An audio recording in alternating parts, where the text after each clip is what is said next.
tout ce qui s'achetait et se vendait dans le monde. Dans la mesure où on avait fait de l'open data dans le tout premier moment de ces tendances, on avait réussi à récupérer toutes les déclarations douanières du monde entier, avec différents formats, puisque tout n'était pas en ligne, même si maintenant ça l'est quasiment. Et donc on agrégait toute cette masse d'informations, ce qui nous permettait de dire, pour n'importe quel type de produit, quelle était la cartographie des achats et des ventes dans le monde. Donc un outil extrêmement pratique pour les exportateurs, puisqu'il nous disait, voilà, le micro sans fil, qui en achète, qui en vend et qui en produit dans le monde. Et immédiatement, en tapant le numéro de nomenclature douanière, on pouvait reconstituer l'ensemble des flux, des prix, du montant de la négociation d'un container ou de tel et tel volume. Donc vraiment une manière de surveiller en temps réel les flux internationaux, les flux du commerce mondial. Et c'est ça qui m'a amené d'ailleurs, je fais la petite parenthèse, à m'engager en politique, c'est que je développais cette activité dans le monde entier, avec plusieurs filiales, notamment aux États-Unis, puisqu'on avait vendu ces produits au département of commerce américain. Et j'étais surpris, comme vous l'êtes peut-être de temps en temps, de voir à quel point le monde politique était loin à la fois des PME, de l'innovation, et ne comprenait pas forcément les tenants et aboutissants des révolutions qu'il y avait en matière de commerce international. Et donc, sur un coup de tête, alors que je dirigeais mon entreprise, je me suis présenté à des élections en disant ras-le-bol finalement d'avoir des politiques qui ne comprennent pas ces logiques de l'innovation ou du commerce international. Et contre toute attente, en 2008, j'ai été élu maire et dans la foulée député. Et aujourd'hui, je porte beaucoup ces sujets puisque c'est ma raison d'être en politique. Oui, je n'en avais jamais rêvé. Je me suis retrouvé un peu par hasard élu et donc je travaille énormément sur ces sujets-là. Alors, je les travaille pour répondre à votre question à la fois dans mon rôle de maire, vous voyez, où j'ai créé à Neuilly, certains le connaissent, deux initiatives. Une qui s'appelle Neuilly Lab, qui est une plateforme de coworking, en fin de compte, de 400 mètres carrés, qui accueille des créateurs d'entreprises majoritairement dans le domaine du numérique.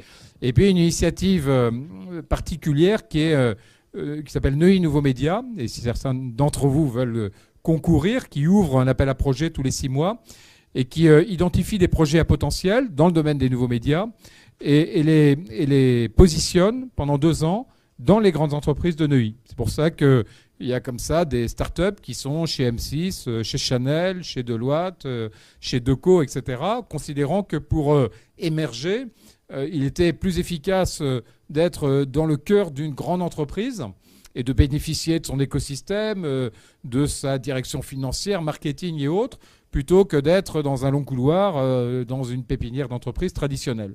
Et aujourd'hui, Neuilly Nouveaux Médias offre à ceux qui sont sélectionnés ce privilège d'être chez Warner, chez Deco ou chez d'autres pour, pendant 2 ans, jouer au maximum l'effet de levier, le soutien d'une grande entreprise pour leur projet de développement. Voilà, ça c'est sur les actions concrètes. Il y en a d'autres au niveau de la ville, d'une mairie. Alors il y a toute une série, bien entendu, d'actions qui sont menées dans le cadre de la gestion de la ville, vous voyez, pour aussi dématérialiser. Donc on travaille en permanence sur la dématérialisation. Et la dernière décision de dématérialisation que j'ai fait, c'est la lettre du maire, c'est le support municipal. Donc ce qui est extrêmement exigeant parce que vous savez que les maires sont extrêmement jaloux du magazine municipal qui est généralement riche, etc., en pages et en autopromotion. J'ai arrêté ce support municipal pour mettre tout en ligne et tout dématérialiser en accompagnant ça d'un effort aussi de formation, de mise à niveau d'un certain nombre de populations pour qui cette dématérialisation de l'information municipale peut être un sujet à difficulté. Voilà. Et puis dans mon travail de parlementaire, j'interviens beaucoup sur tout ce qui concerne là aussi l'innovation, notamment récemment on a pas mal travaillé sur le crowdfunding en essayant de travailler sur ces plateformes. J'ai relancé dans le cadre de la loi Macron deux amendements. Une pour réintroduire les bourses régionales sur des formes dématérialisées, et ça a été validé, ce qui est rare. Vous savez, un amendement de l'opposition validé par un ministre de l'économie, et donc le ministre de l'économie a validé l'idée on pourra recréer très rapidement des plateformes dématérialisées de cotation en région pour canaliser davantage l'épargne de proximité vers là aussi des start-up et des entreprises à potentiel. Et puis j'ai ouvert un autre amendement qui a fait un peu parler de lui, vous l'avez peut-être remarqué si vous vous intéressez un peu à l'économie, c'est le crédit interentreprise. Vous savez qu'aujourd'hui, le monopole bancaire, j'ai vu un logo Crédit Agricole, j'espère qu'ils ne sont plus là, mais le monopole bancaire interdit aux entreprises de se prêter de l'argent entre elles. Et donc, j'ai fait passer dans cette loi Macron un amendement qui va autoriser à ce que des entreprises se prêtent de l'argent, notamment sur des maturités inférieures à 2 ans, pour pallier les difficultés de trésorerie que connaissent des entreprises, des jeunes entreprises, dans leur phase de développement ou dans leur phase de croissance. Voilà. Et puis j'ai un troisième univers qui est pour moi un laboratoire qui va être, j'espère, extraordinaire pour soutenir finalement le développement du numérique et de l'innovation, c'est la candidature de la France à une exposition universelle. J'ai lancé cette idée il y a 3-4 ans, avec cette réflexion, vous voyez, de dire en fin de compte tout ce qui reste de l'économie, de la révolution industrielle, tous les points forts de l'économie liés à la révolution industrielle au 19e, sont nés dans les grandes expositions universelles. Alors on connaît la Tour Eiffel, le Grand Palais, le Petit Palais, le pont Alexandre III, mais on ne connaît pas la télévision, l'électricité, l'automobile. Tout ça est né dans les grandes expos universelles du 19e siècle. Et considérant qu'il y avait aujourd'hui une nouvelle révolution, pas industrielle, ou certains l'appellent une troisième révolution industrielle ou une révolution numérique, en 2011, j'ai lancé cette idée que la France soit candidat à nouveau dans une exposition universelle pour 2025, mais il faut déposer le dossier dans moins d'1 an maintenant. Donc c'est des rythmes qui sont extrêmement longs et compliqués.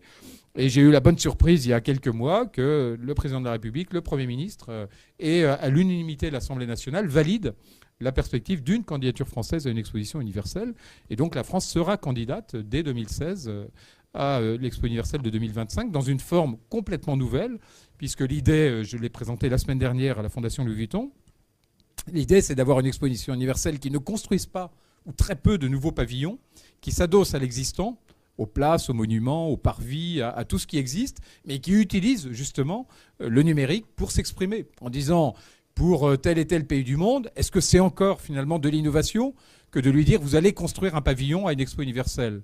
Probablement non. La vraie innovation, c'est de leur dire on va vous prêter une gare du Grand Paris, un monument, une école à Saclay ou le parvis de la Défense, et pendant 6 mois, en travaillant sur une forme immatérielle de promotion, d'implication, d'exposition, de partage d'expérience, vous allez montrer ce qu'est votre pays, ce qu'il développe et ce qu'il propose.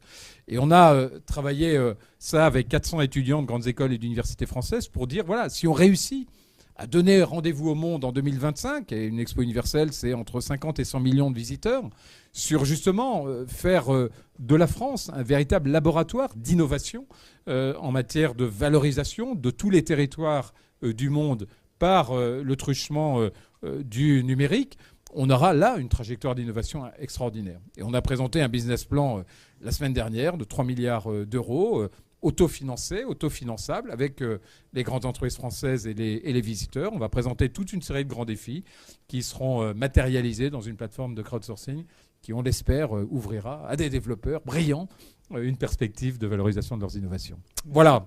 Merci énormément.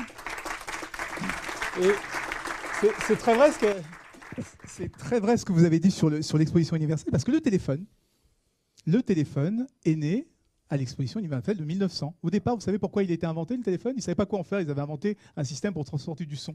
Et bien, la première chose qu'ils ont fait, c'était pour écouter l'opéra chez soi. Ils se sont dit, bah, tiens, on va montrer aux gens à l'exposition universelle comment ils peuvent écouter l'opéra directement chez eux. Ça a été un flop. Et après, ça a explosé grâce à la communication de personne à personne. Donc, l'exposition universelle, ça peut être aussi avoir un excellent laboratoire. Merci. Voilà. Jean-Christophe Fondantin, un des rares PDG, un des 3 PDG à l'Assemblée nationale. Merci beaucoup.